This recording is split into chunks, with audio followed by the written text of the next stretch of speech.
so much for joining me on Being Indispensable. My name's Liz Van Vliet. We're all dispensable. I know that better than anyone. I'm a breast cancer survivor. But that doesn't mean that we can't invest in ourselves to improve the skills and capabilities that are going to help us stand out and be perceived as indispensable.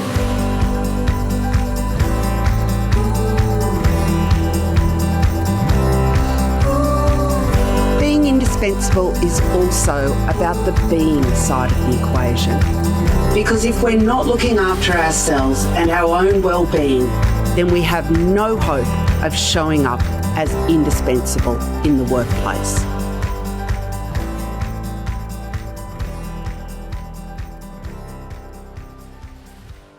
Well, hello, lovely listeners.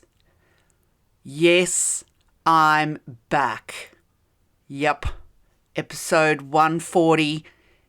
No, episode 139. I'm getting ahead of myself. Wow, where to start?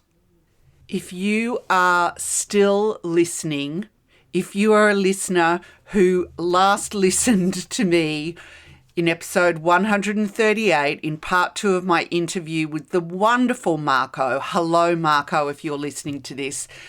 That was on June 23rd. And let me just have a look at the date. Yep, it is Monday, the 27th of August. So I have been missing in action, having a massive break from not just the podcast, but from, well, look, let's just say here in Australia, we've been in lockdown because the Delta strain of COVID bit very hard down under, particularly here in New South Wales. But I know that I have listeners in other parts of Australia, particularly I give a shout out to my listeners in Victoria and the Australian Capital Territory who are also in lockdown, and poor Melburnians, Melbourne being the capital of Victoria. They have endured not just one lockdown, but countless. I don't even know what lockdown you actually consider yourself in now, but things have been pretty grim in the eastern states of Australia for the last few months. And to be perfectly honest, I just needed to just have a mental health break. So there you go, putting it out there, nothing to be ashamed of. And you know that one of my big messages is that we are human doings, not human beings. And for me, I sort of toiled on in the early part of New South Wales, Sydney lockdown, but I reached a point where I just really needed to have a break. I needed to stop doom scrolling for the numbers, the COVID numbers, and I needed to just really focus on my family and my family getting through COVID. So I want to start by making amends to you if you have been wondering where I am, and perhaps for some of you who know my breast cancer history, you might have been worried about me. I apologise for not keeping you in the loop. I'm fine. I am pleased to say that if you've listened to this podcast for a while, you might recall an episode from earlier in the year where I was also in a bit of a funk because of some scanxiety about some blood test results that I was concerned about. Well, I'm pleased to say that one of the upsides of taking this time out is that I have been focusing on my health, and I went and had some scans that have shown that I am fine, I am fit as a fiddle, nothing wrong, nothing to see here. No cancer lurking in my liver, which was the particular concern. And I am so thrilled with that. It was wonderful news and definitely was a weight off my shoulders. Now, the other downside of being missing in action since June 23 is that I did not celebrate my I'm going to do a little tap on the table, the song like drum roll, my 5-year anniversary of starting this podcast. Yes, if you can believe it or not, 5 years ago was when I decided that I might as well get a podcast up and running, because when I went out looking for a podcast, and it was when I was doing the role of executive assistant, and I was really wanting to learn from the best.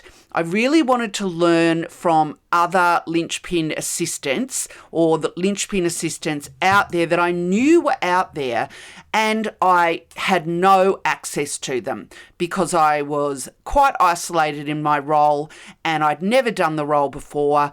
I went looking for a podcast, couldn't find one that fit the bill. Although I will say that the wonderful Vicky Sokol Evans and, I'm having a mental blank, the Be the Ultimate Assistant ladies were sporadically releasing podcasts, but it wasn't a consistent thing. Now, 5 years on, I know you will all be aware that there are so many podcasts now out there for executive assistants and office professionals, and I am so thrilled about that. I love the fact that for you, my lovely, lovely listeners, you don't just have to you don't have to feel that there is a dearth of resources in the podcast sort of sphere for you to be going out and listening to. So it makes me so, so happy to see EA podcasts and administrative assistant podcasts popping up all the time. So congratulations to everyone else that's out there that has taken the initiative and started a podcast.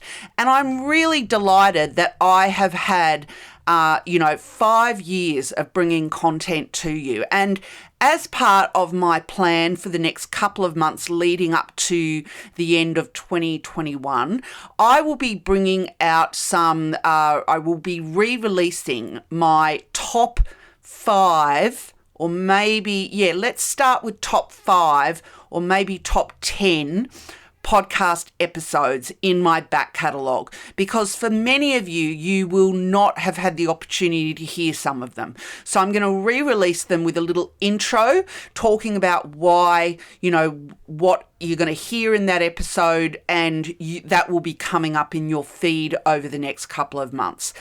So I want to thank you for being listeners and for hanging in there with me through all the ups and downs, particularly over this last few months. If you are listening to this episode, particular thanks to you for hanging in there.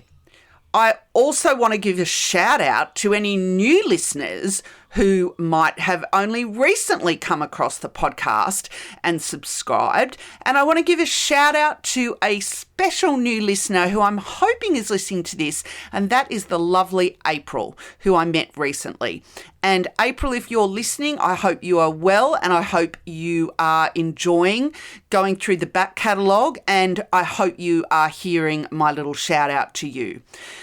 Now, because I have been taking these last few months off in the interests of my well-being and in the interest of my family's well-being, I also want to share with you, which I will be doing over the next, this probably through the rest of this year, we'll be sharing with you some of the reading that I've been doing in these last few months. And one of them, I'm going to share something out of today, and that is the wonderful Brené Brown. As you know, if you've listened to the podcast for a while, you'll know that I'm a big fan of pretty much anything that Brené Brown puts out, but I went back and reread Rising Strong. If you haven't read it, I would encourage you to pick it up or read it on your Kindle or listen to it on Audible or hard copy if that's your what you prefer. It's a brilliant book, and I'm sure that you'll be all nodding along going, yep, heard about it. But Basically, the back cover says, when you're brave in life, sometimes you fall. Even though you want to get back up, the stories you tell yourself about your personal and professional struggles keep you stuck in a cycle of fear, self-doubt, and regret. Rising Strong will help you challenge those stories so you can rewrite your future. Now, in the interests of my well-being, I really loved diving back into this book. And I want to share with you today Brené Brown from Rising Strong, her manifesto to the brave, or the manifesto of the brave and brokenhearted. So bear with me while I read you. How many paragraphs is it? It's a 1, 2, 3, 4, 5, 6, 7 little paragraphs. So here we go. There is no greater threat to the critics and cynics and fearmongers than those of us who are willing to fall because we have learned how to rise. With skinned knees and bruised hearts, we choose owning our stories of struggle over hiding, over hustling, over pretending. When we deny our stories, they define us. When we run from struggle, we are never free. So we turn towards truth and look it in the eye. We will not be characters in our stories, not villains, not victims, not even heroes. We are the authors of our lives. We write our own daring endings. We craft love from heartbreak, compassion from shame, grace from disappointment, courage from failure. Showing up is our power. Story is our way home. Truth is our song. We are the brave and brokenhearted. We are rising strong. And as I said, that particularly resonates with me because, as any of you who know me from listening to this podcast or hearing me speak, I suffer terribly from imposter syndrome, and I am sometimes my worst enemy in terms of my inner critic. And taking this time off has really challenged me in terms of, this isn't the first time I've done this. I've had to make a hard decision or hard decisions around what's right for me. And I know that taking this time off was the right thing for me, but it's also meant that I have worried and felt anxiety and stress about letting people down. And Rising Strong was a great book to read to remind me that yes, I might stumble, and yes, I might fall or feel like I'm stumbling and falling, but I have grit and resilience and I can get up again. And I know, lovely listeners, that you are also those sorts of people. So I'm sending you out lots of love wherever you are in the world and whatever your situation is right now.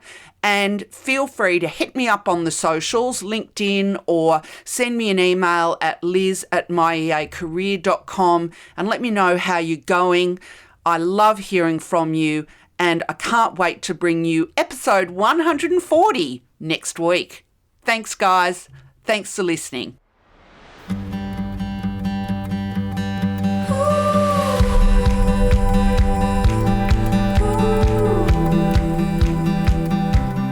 Thanks for listening to today's show. I hope you enjoyed it.